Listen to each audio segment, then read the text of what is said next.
In other, the lymphoid malignancies, etc., minimal or measurable residual disease has become an acceptable endpoint in some situations, but we're nothing like there in the acute leukemias. And I detect a difference in people's opinion about where the verdict's going to fall as far as MRD usefulness is concerned. I would say, although I'm a fan of it, I would say that it's not a reliable endpoint for approval purposes yet. I think there's a standardization problem, but I do detect in the United States there's less enthusiasm for MRD incorporation into treatments so far. Well, I don't know. I think there's enthusiasm for wishing it was standardized and wish we could use it.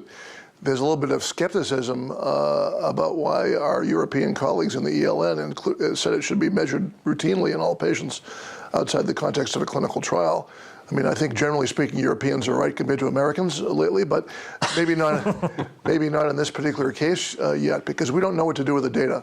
And I'm concerned, for example, using MRD and AML may produce psychological distress on the part of patients and transplant physicians alike without a lot to do about that.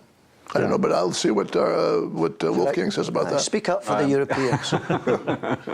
No, I mean, I agree with Richard that probably there's a kind of overestimation of the value of MRD at this time.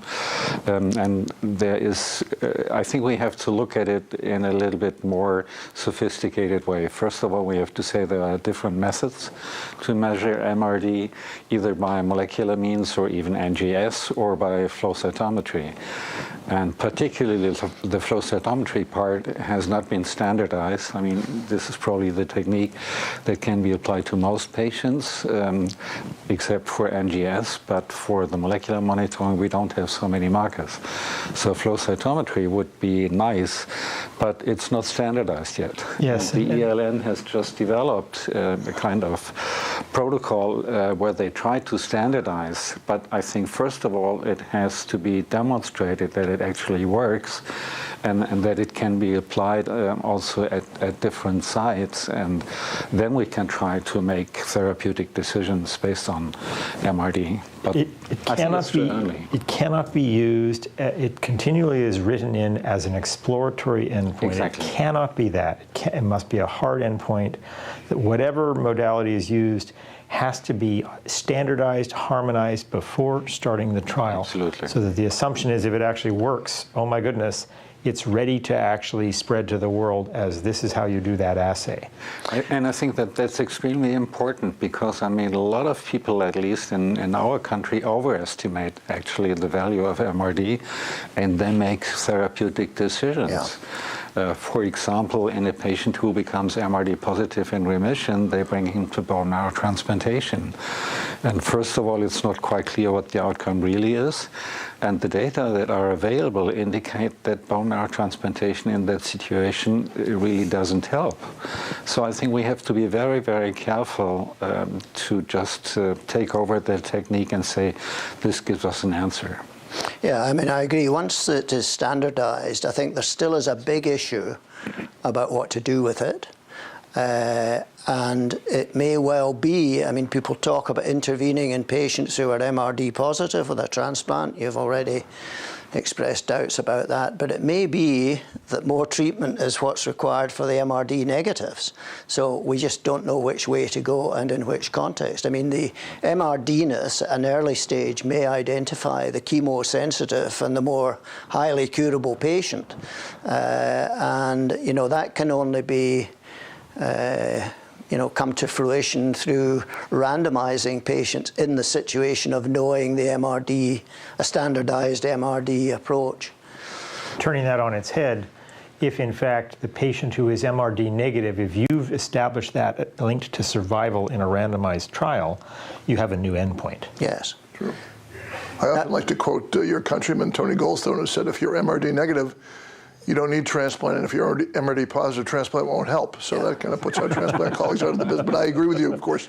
That's facetious. Of course, if you're MRD negative, you're defining a very chemosensitive patient who might benefit from intensification. Mark, where do you think we are with biomarkers in general? I mean, you are the king of biomarker in terms of your development of the PIAs, but are we... Well, there's not an awful lot around in AML of biomarkers. No, I've been rather distressed in this. I often, if you go to AACR or something and look at what the solid tumor people are doing, they've got lots of biomarkers. Mind you, their treatments are often less effective than ours, but perhaps that's why they pay more attention to biomarkers. But you're correct. I'm really not sure why they continue to be neglected moving into trials. Is the target really being inhibited with whatever your agent you're using? That tends to get dropped. It really needs to be addressed in the phase 1s. And we talked about trial design towards the end of this conference here, where we really need to get away from safety and tolerability as the primary endpoint of a phase 1. I think it could be, of course, that we're underselling ourselves as we've been using biomarkers all since the last 20 years with cytogenetics and things like that. And I guess the solid tumors have found something where they fail in 25% instead of 15%, that sort of thing. But we've been using biomarkers, as you say, for a long time. We've known complex karyotype is something that actually you don't want to keep hammering. We've APL. I mean, actually, a new biomarker, an important one, seems to emerge in our field every 5 years, where it completely changes what we do. So we have actually been pretty good about that, I think.